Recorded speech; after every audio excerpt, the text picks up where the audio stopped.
Up elsewhere, Iran now has reportedly established a military presence off Yemen's coast by sending 2 warships there. It's in the area that was subject to attack from a US vessel after it was fired on by Houthi rebels. With the latest on this development, Paula Sleer now for us. What we are seeing now is a sure but steady escalation of the Yemeni conflict. Iran has sent 2 warships to the Gulf of Aden, and that is according to the semi-official Tasnim news agency.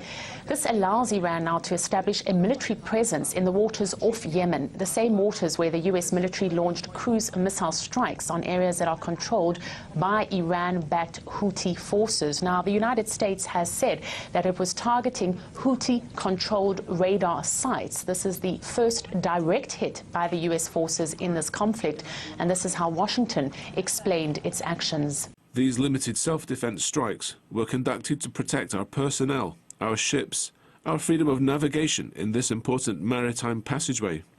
The United States will respond to any further threat to our ships and commercial traffic.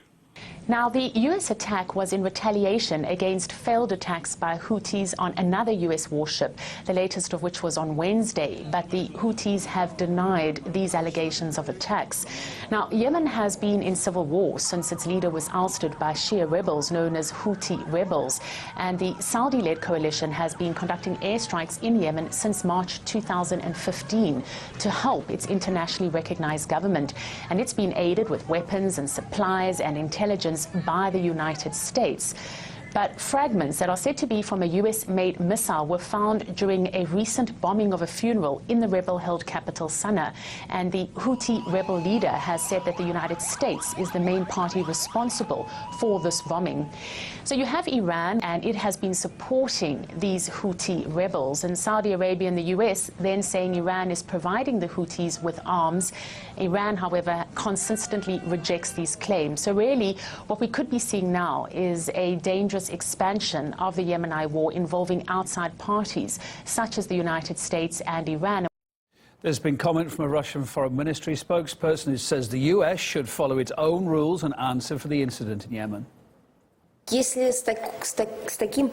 Russia's actions in Syria are constantly becoming the subject of such frenzied scrutiny, if Russia is being blamed for all that's going on there, here's an incident in Yemen, which connects directly to the US.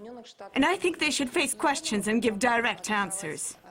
In other developments there, meantime, Saudi Arabia is easing its air blockade over Yemen right now to allow medical aid for the victims of the funeral that was attacked in Sana'a on Saturday. That airstrike was allegedly conducted by the Saudi-led coalition and killed at least 155 people in one of the bloodiest incidents in Yemen's civil war thus far.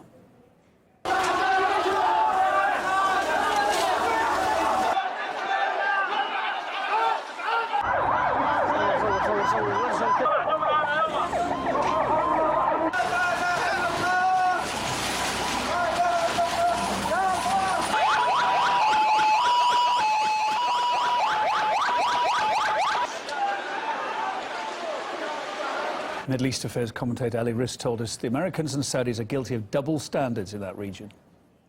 Some US figures who favor intervention are now saying, look, the Houthis are attacking US Navy vessels, therefore we have to get more deeply involved. So they're justifying this involvement by the necessity of protecting US ships. And the president whose term has ended, Abd Rabbu Mansour Hadi, his presidential term actually had come to an end, and he was not elected once again by the Yemeni people. That's in very, very stark contrast to Syria, whereby President Bashar al-Assad was elected with an overwhelming majority by the Syrian people. So I think it shows the clear double standards, and it shows also very clearly that the US and Saudi Arabia in particular, have no interest in democracy or anything else. What's going on is part of a geopolitical game.